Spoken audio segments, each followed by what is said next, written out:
আসসালামু আলাইকুম everyone, welcome back to my channel আলস কিচেন। আশা করি আপনারা সবাই ভালো আছেন। আমি আজকে আপনাদের সঙ্গে শেয়ার করছি ব্রেড পুডিং। বাসায় ব্রেড থাকলে কত সহজে এই পুডিংটি বানিয়ে নেওয়া যায় সেই রেসিপিটি আপনাদের সঙ্গে শেয়ার করছি।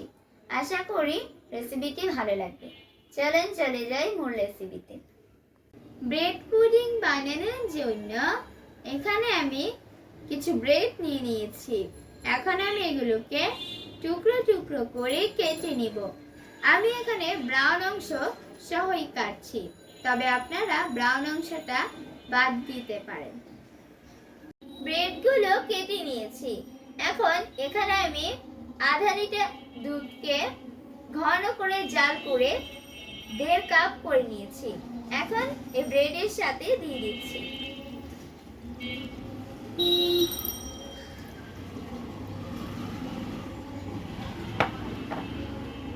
ব্রেডের ডিমটাকে আমি একটা সাইডে রেখে দিয়েছি।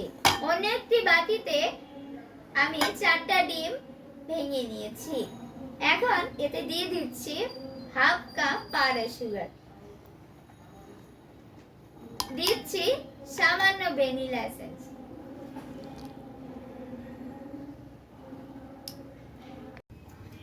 এখন সবকিছু হালকা একটু মিশিয়ে ব্রেডের মধ্যে দিয়ে দিচ্ছি।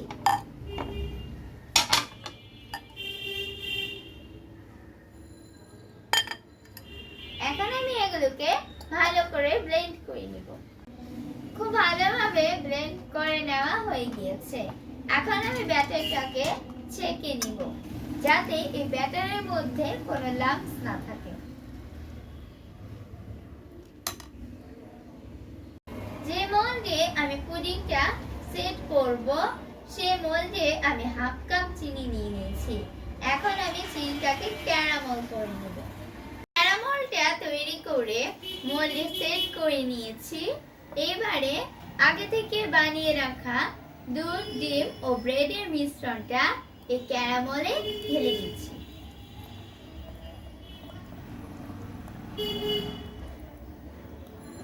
এখন মোল্ডের ঢাকনাটাকে লাগিয়ে দিচ্ছি।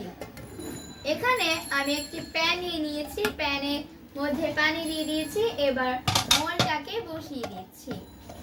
এখন আমি এটাকে পানির ভাপে 25 মিনিট বেক করব।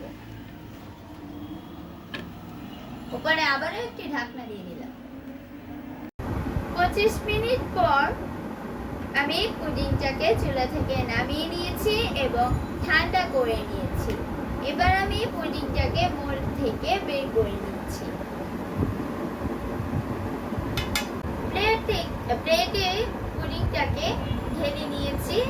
মাশাআল্লাহ, দেখতে খুব সুন্দর হয়েছে। তো তৈরি হয়ে গিয়েছে আজকের ব্রেড পুডিং।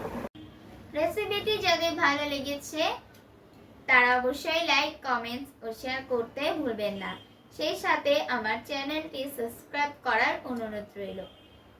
এখন আমি পুডিংটা আপনাদের সঙ্গে একটু কেটে শেয়ার করছি যে পুডিংটা ভেতরে ঠিক কিরকম হয়েছে।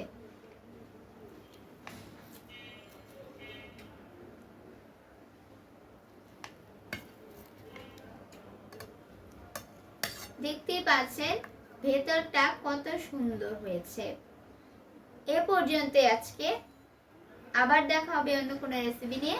সে পর্যন্ত সবাই ভালো থাকবেন। আল্লাহ হাফেজ।